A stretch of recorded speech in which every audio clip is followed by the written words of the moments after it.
avec le groupe d'évangélisation Royaume de Dieu RDD. Les prédications, les enseignements bibliques, les prières, les débats autour des thèmes bibliques et d'autres activités chrétiennes scripturaires et édifiants pour le salut de votre âme.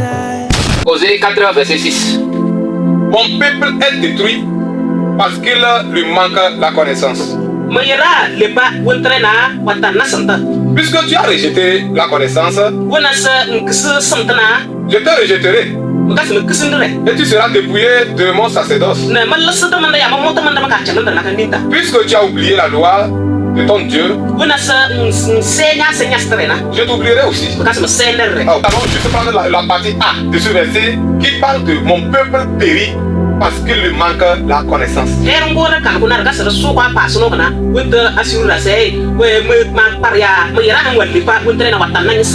thème à ce message, c'est qui est le peuple de Dieu. Plusieurs sont confus par ce message et ce n'est pas que facile de comprendre, on comprend ça très bien, mais la manipulation sur les ondes, sur les réseaux sociaux, ce que nous écoutons de ce message, ce n'est pas cadré selon ce que la Bible révèle.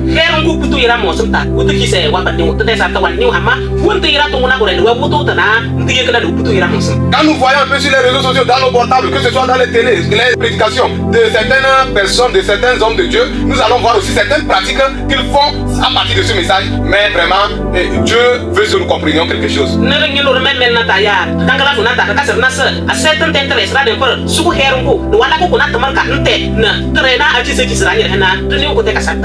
Ce qui pousse d'autres même à se prendre pour des dieux, d'autres même à marcher sur les fidèles, à les vendre des choses qui ne sont pas bibliques.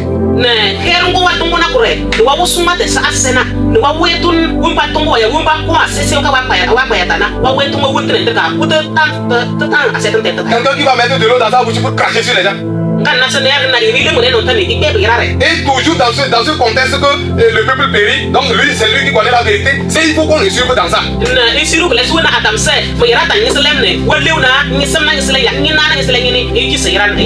Si nous allons un peu dans les pays voisins ici, nous allons entendre parler de Jésus. Peut-être même dans nos localités, si on va entendre certains qu'il est venu tout comme Jésus. Nous, certains se présentaient comme ça. Demande-lui s'il est mort pour qui d'abord.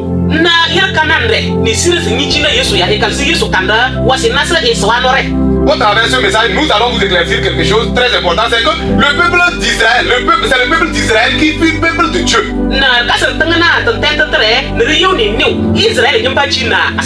Israël c'est qui? C'est un peuple que Dieu a aimé tant.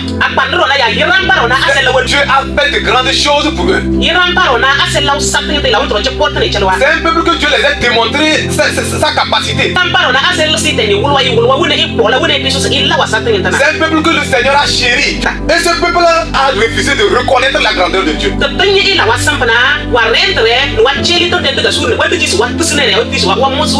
Ce peuple menait des actes qui ne plaisaient pas à Dieu. Le Seigneur a compris que ce peuple vraiment ne veut pas la vérité. Que ce peuple en question est ingrat. Ils ne sont pas reconnaissants. Ils étaient en captivité. Les gens étaient souffrant sous l'oppression d'un roi. Mais Dieu dans son amour a envoyé quelqu'un de les délivrer de cette captivité. Malgré tout ce que Dieu les a fait, c'est des plaintes tous les jours, c'est des accusations à l'endroit de Dieu.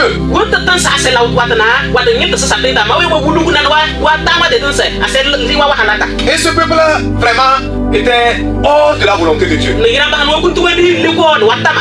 C'est pourquoi Dieu a décidé de les abandonner. Parce qu'ils ont refusé, c'est eux qui ont rejeté la connaissance selon le verset. Parce que Dieu a tout fait pour les conserver. Dieu a tout fait pour les garder sur sa voie. Mais ces gens ont tenu tête. Les gens là ont gardé leur position telle qu'ils étaient. Peuple de Dieu. Qui es-tu? Toi-même tu as pris calme ta position. Vis-tu dans la voie de l'Éternel? Ou bien tu es glissé? Parce que tu as oublié la loi de ton Dieu. Qu'est-ce que c'est que la loi de l'Éternel? C'est sa parole. Le peuple d'Israël a refusé de s'inculquer ou bien de vivre la parole de Dieu. Le peuple que Dieu a aimé a refusé de croire à lui. Mon frère, ma soeur, là où tu es, Dieu t'aime beaucoup. Si tu es résistant, si tu ne veux pas vraiment te conformer, tu es ce peuple qui ne veut pas connaître, qui ne veut pas la connaissance. Et ce peuple d'Israël a manqué quoi?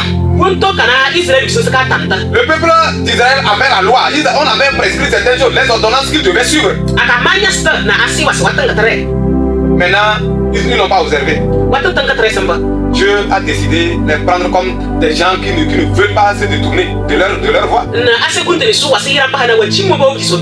Oh, alléluia. Je vais te déclarer que le peuple dont la Bible a fait mention ici, ce n'est pas toi, ce n'est pas moi. Parce que ce n'est pas cette loi dans cette loi que nous sommes. Parce que tu as quelque chose encore de contraire à ce que tu avais présenté à Israël. Et quand on parle de peuple de Dieu, nous comprenons comme si c'est juste tout le monde. Mais on parle du corps de Christ en général.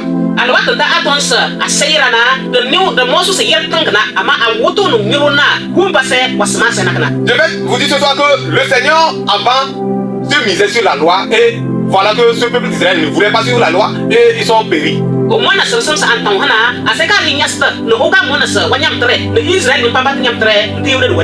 voulait pas obéir, n'arrivait même pas à obéir. C'est pourquoi ils sont vraiment détruits. Ils sont détruits à leur fond intérieur. Mais Dieu dans son amour, il a vu tout cela et il a résolu nous accorder un autre moyen. C'est quoi la connaissance? C'est quoi le peuple d'Israël a manqué de connaître? C'est Christ, c'est le Seigneur. Parce qu'ils n'ont pas vu l'image de Christ au travers de Moïse. Ils n'ont pas pris Moïse comme leur sauveur, comme si c'est Dieu qui l'a envoyé pour les sauver en captivité. Pouvons-nous lire Jean 17, verset 1?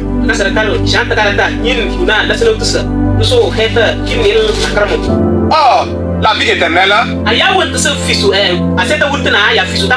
c'est qu'ils te connaissent, toi, le seul vrai Dieu, et celui que tu as envoyé, Jésus-Christ. Après de l'autre, ce Seigneur Jésus-Christ est venu. Dieu l'a envoyé. Il l'a envoyé pour maintenant nous apporter l'éclaircissement, la connaissance de Dieu. Connais-tu le seul vrai Dieu? Voilà Jésus-Christ envoyé pour nous sauver. Voilà l'image de Moïse, tout ça prouve que c'était une ligne qui est tracée. Ceux-là qui se présentent devant vous et qui ne se basent pas sur ce Jésus que Dieu a envoyé, maintenant vous les prenez pour qui?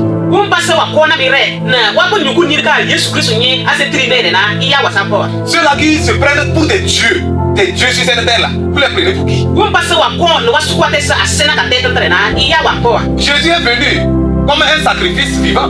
Dieu a envoyé son fils à cause d'un but bien spécifique.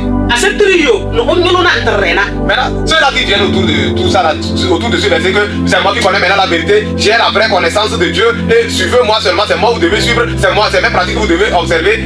Et vous les suivez maintenant par quelle écriture?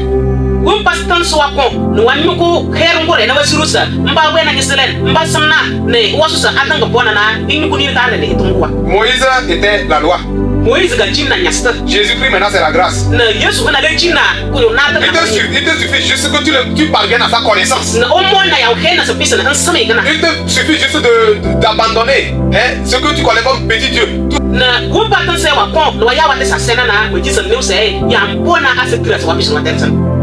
La vie éternelle. Pour vivre la plénitude de cette vie, c'est de connaître le seul vrai Dieu. Il n'est que le seul. C'est à lui seul que tu dois te confier. Maintenant, il n'est pas descendu sur cette terre, mais il s'est représenté au travers de Jésus. Oh mon frère, là où tu es, si tu te confies au Seigneur Jésus, si tu te confies à l'agneau de Dieu, celui que Dieu a envoyé, la connaissance, la vraie voie que Dieu a envoyée, si tu désires ce soir le suivre,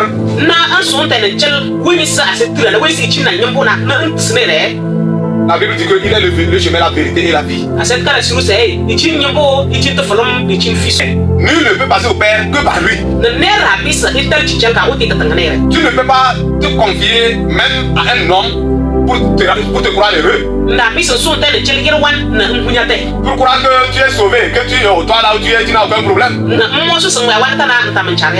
Après ton passage sur cette terre, il y a quelque chose qu'on appelle la vie éternelle. Et avant de parvenir à cette vie, il faut accepter, suivre la connaissance de Dieu. Il faut accepter vivre la plénitude de Dieu.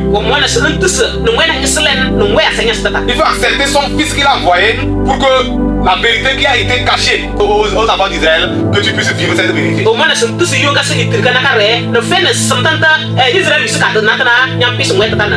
ce moment, tu ne vas plus douter de quelle vie tu vivras, de quoi t'es réservé après la mort. Jean 3 dit, quand Dieu a tant aimé le monde qu'il a donné son fils unique.